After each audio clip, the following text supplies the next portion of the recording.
Subscribe to us for more updates.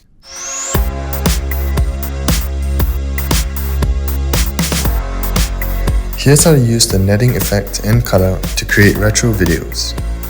Download the latest version of InShot via the link in the description.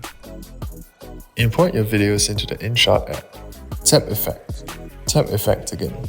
Select the netting effect. Choose the suitable netting effect. You can also customize the colors for certain netting effects. You can change the value to your preference for certain netting effects too, like the dot effect.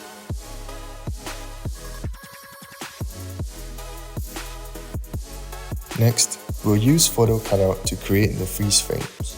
Import screenshots from each of the videos. Tap Cutout.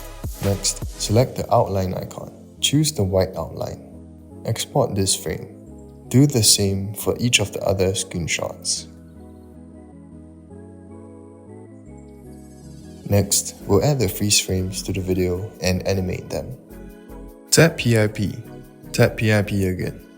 Import the freeze frame and adjust the position accordingly. Tap Animation. Select a suitable animation. Repeat this for the rest of the freeze frames.